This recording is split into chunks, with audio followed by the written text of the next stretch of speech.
Good morning. First of all, before you say it, no, I'm not having a bipolar hair moment. I'm just having a hair moment, okay? Anybody that's ever been a beauty school dropout, just like to play in their hair, you already know. You just gonna go from hair to hair. So I had to take strawberry off for a second to regroup my scalp. That's my excuse. So anyway, I want to talk to y'all really quick today. This month is Breast Cancer Awareness Month. It's also Domestic Violence Awareness Month.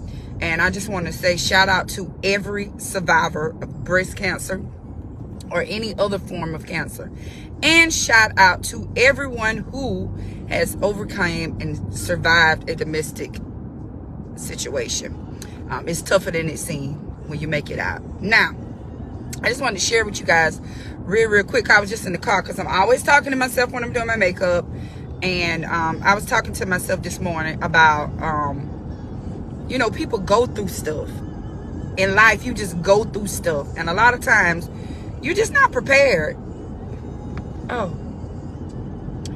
You're just not prepared for the things that you go through. And sometimes you're not even warned about some of the stuff that you're going to go through as an adult.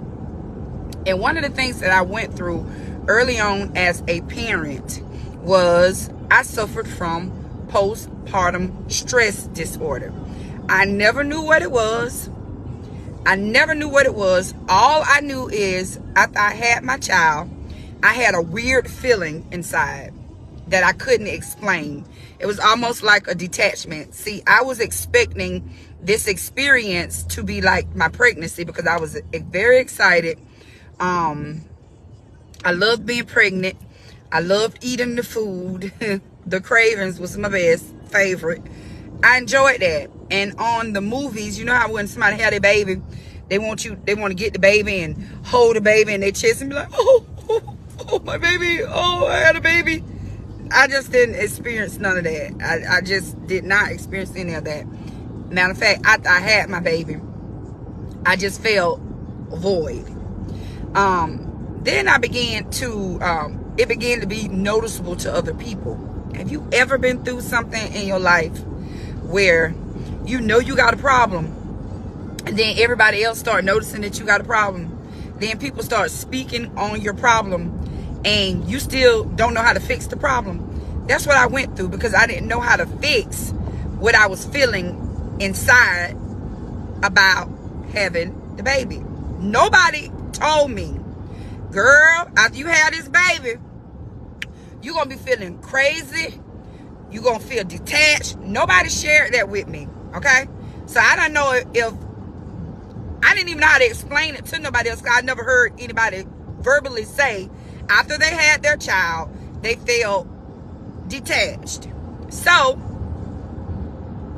for years, I went through the side effects and the effects of postpartum stress disorder after I had my child. Again, like I said, people was noticing that I had an issue. And I started trying to fix the issue on the back end. I really did.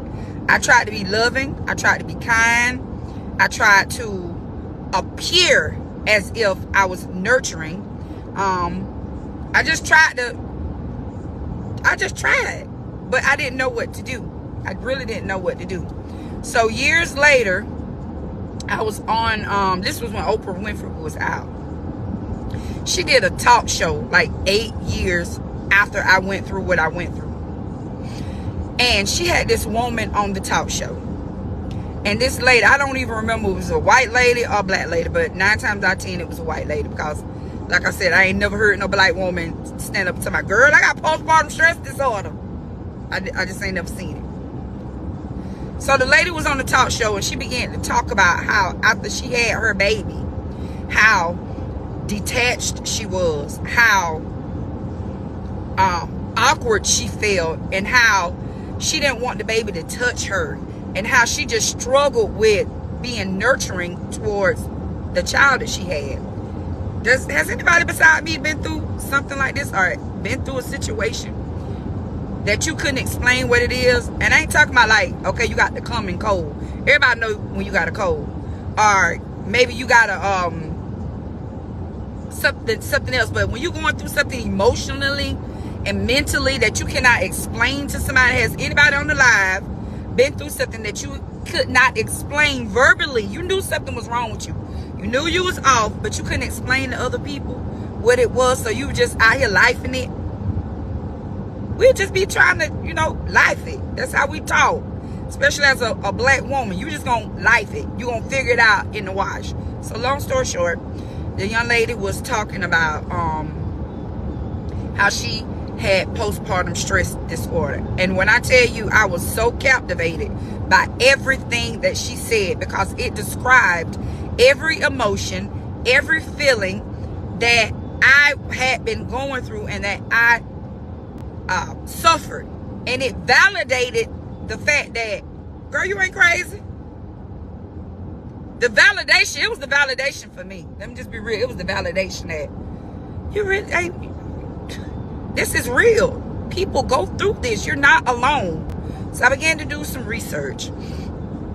And I began to read, and as a young mother, I had to teach myself how to be nurturing and loving towards my children, because it wasn't naturally embedded in me. Is that weird? It just wasn't. I'm just being real. It wasn't there. So I had to learn how to be a mom. I had to learn how to love my children, because of, it's a demon. It's a spirit of postpartum. But I overcame it. And I absolutely love it when my children tell me, you're a good mom. When I first started talking to David, that was one of the things that he observed about me, is how nurturing and loving and kindness, is that how you supposed to say that?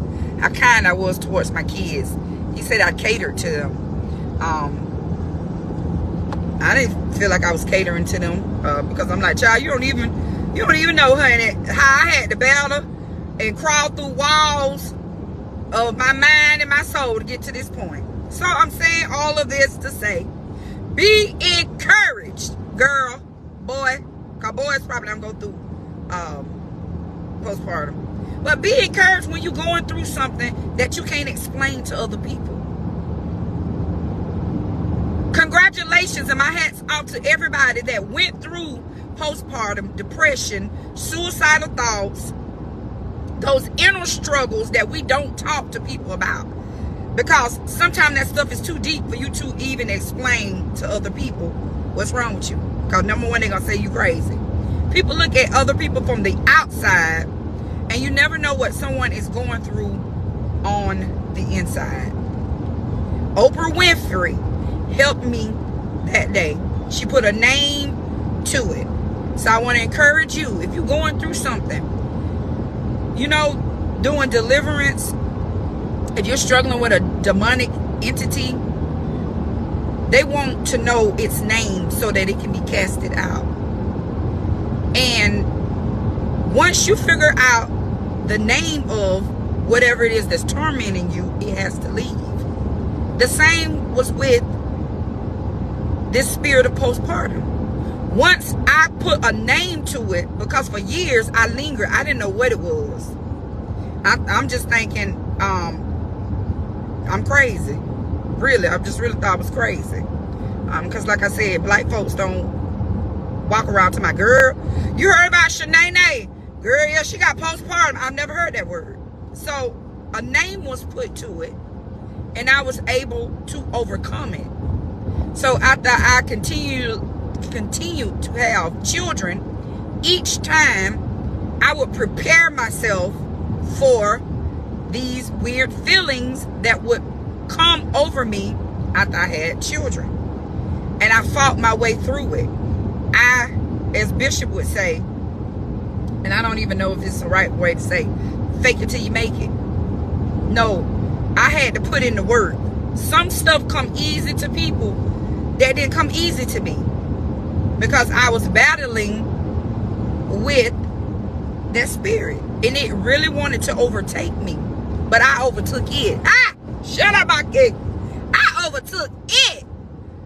Baby, when you find out what your issue is, instead of you let your issue overtake you, you overtake the issue. See, I became an expert of what was troubling me. So when it tried to peek his little sneaky head up, the devil, you is a lie.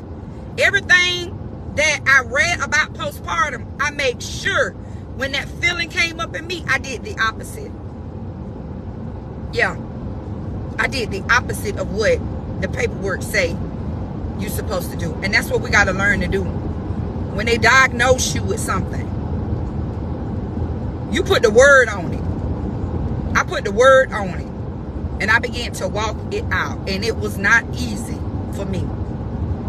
But the more I did it, the stronger I got. And it became a natural feeling for me to be loving and nurturing. That's the word, nurturing. Nah, baby, I be nurturing everybody. That's what's so funny to me. I'm like, God, how you use the very thing that somebody struggle with as the very thing that they help other people with? People always come to me, oh, you're so nice. You're so kind. You're so... And they don't even know I had to go to war with LaShonda, starting with the birth of something that I gave birth to be nice, to be kind, to be loving. God used my children to help me in my deliverance. So I just want to encourage you on this morning. I don't care what they have said about you, and I don't care what you're going through. If a name has been put to it, instead of you walking around saying, you know, they said I'm bipolar and I'm schizophrenic. I'm schizophrenic. No. When you start having schizophrenic thoughts, go take your medicine. Because if somebody done gave you a diagnosis of something, you should know more about it than the doctor. You should break your neck to learn as much about something that's going on with you, so that when it comes up, you know how to handle it. Right? Is this good this morning? I'm just spazzing out and y'all looking at me like I'm just looking at you, or like you looking at me. You need to know about the situation so that you can know how to handle it when it come up. So I encourage you, whatever it is that you may have went through or may be going through, do the research so that you can call it by its name, so you can call it out. And you don't wear it as a badge. Nobody knew that I had postpartum. This is the first time I ever talked about it. But when I heard that lady say it, I knew what it was, because my spirit resonated with it. And I wanted to be the opposite of the things when I went back and studied that is accompanied with that spirit. So, y'all be encouraged on today. I got a new ebook dropping soon called Put That Cat on the Altar. And it's really talking about how years ago, I had this one young lady that I would always mentor. And she was always going through a flesh issue. She was, you know, she didn't want to be in these situations, but she always found herself in situations where she was one leg up. So I told her, after years of counseling her, I just listened. You need to put your whole cat on the altar. Put it and sit it there until it cool off. Now I told her that. But when I found myself being single and trying to mingle, baby, I needed somebody to tie my cat to the altar, because it was hard. So I'm praying that this ebook will help single women on their journey to purity, because I understand how hard it is to live holy. You got a desire to live holy, but your kitty cat is purring, and meowing all over the place. I mean, it just is what it is. So I know that it's hard to be single. I know that it's hard to do it. At the end of my singleness is when I got a breakthrough and I was able to live single. But even in that, when I got into a relationship, I still struggled with, hope you guys buy it for you or buy it for your friend. It might be a hard copy too, I got to see. I'm almost done. But I hope it's a blessing to you. I love y'all. If you should need me, if you're trying to birth out your book, your vision, whatever it is that you need help with, you can reach out to me. I'm reachable, I'm touchable, I'm workable. We can work on the prices. I give everybody a payable invoice so that you got the liberty to pay as you go. I pray that you was blessed today. And be encouraged. If you're going through something, if you're struggling mentally with something that you can't tell nobody about, people start looking at you crazy too when you start telling them about your issues. So a lot of times we don't tell people what's going on with us eternally. So tell somebody. Get to the bottom of what it is. And once you get to the bottom of it, you handle it and don't let it handle you. That's what I had to do. I had to handle it and not let it handle me. Because what you not finna do is walk around here thinking and talking about she don't like her children. No. I had an issue. I didn't know what it was, but now that I do, I'm gonna handle that. So you guys be encouraged. I love you. And again, should you need me, I'll let you go.